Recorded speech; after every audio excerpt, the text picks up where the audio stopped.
আগামী ডিসেম্বরেই জাতীয় সংসদ নির্বাচন দিতে চায় অন্তর্বর্তী সরকার। কোনো কারণে ডিসেম্বরে সম্ভব না হলে নির্বাচন বড়জোর মাসখানেক পিছানো হতে পারে। সংশ্লিষ্ট সূত্র থেকে জাতীয় নির্বাচনের সময় নিয়ে এমন ধারণা পাওয়া গেছে।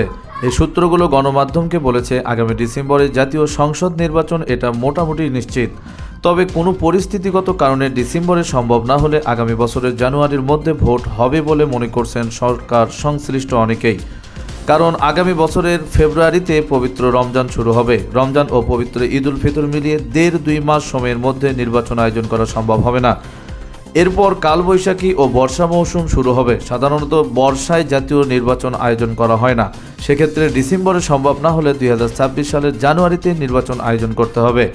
অবশ্য অন্তর্বর্তী সরকারের নৌ পরিবহন এবং শ্রম ও কর্মসংস্থান মন্ত্রণালয়ের উপদেষ্টা এম সাখাওয়াত হোসেন শীর্ষ একটি দৈনিকে সাক্ষাৎকারে বলেছেন, অক্টোবরের দিকে নির্বাচনের তফসিল ঘোষণা হতে পারে।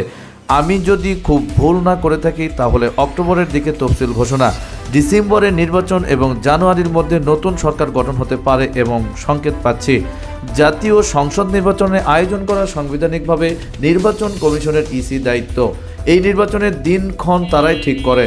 তবে ছাত্র জনতার অভ্যুত্থানের মুখে আওয়ামী লীগ সরকারের পতনের পর পরবর্তী পরিস্থিতিতে নির্বাচন কবে হবে তা মূলত নির্ভর করছে অন্তর্বর্তী সরকার ও রাজনৈতিক দলগুলোর ঐক্যমতের ওপর। ইসি সরকারের সিদ্ধান্তের দিকে তাকিয়ে আছে, তবে তারা আগামী ডিসেম্বরে নির্বাচন এমনটা ধরেই প্রস্তুতি নিয়ে যাচ্ছে।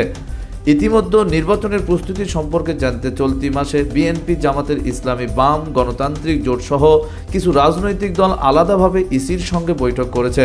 সেখানে দলগুলো নির্বাচন প্রশ্নে তাদের অবস্থানও তুলে ধরেছে। বিএনপি এবং বাম জোট এবছরের মধ্যে জাতীয় নির্বাচনের দাবি জানিয়েছে, তার আগে স্থানীয় নির্বাচন করার বিপক্ষে মত দিয়েছে। অন্যদিকে জামাতে ইসলামী জাতীয় নির্বাচনের জন্য কোনো সময় বেঁধে দেয়নি। তারা জাতীয় নির্বাচনের আগে স্থানীয় সরকার নির্বাচন আয়োজনের পক্ষে মত দিয়েছে।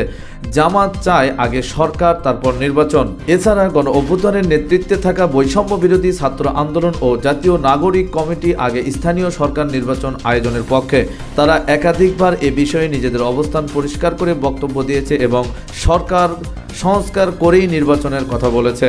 ছাত্র জনতার অভ্যুত্থানে স্বৈরাচারী শেখ হাসিনা সরকারের পতনের পর অধ্যাপক মোহাম্মদ ইউনূসের নেতৃত্বে দায়িত্ব নেয় অন্তর্বর্তী সরকার। গত ১৬ ডিসেম্বর জাতির উদ্দেশ্যে দেওয়া ভাষণে প্রধান উপদেষ্টা অধ্যাপক মোহাম্মদ ইউনূস জাতীয় নির্বাচনের একটি সম্ভাব্য সময়ের কথা বলেছেন। তিনি বলেছেন, অল্প সংস্কার করে নির্বাচন চাইলে ২০২৫ সালের ডিসেম্বরে, আর একটু বেশি সংস্কার করে নির্বাচন চাইলে ২০২৬ সালের মাঝামাঝি সময়ে নির্বাচন করা সম্ভব হবে।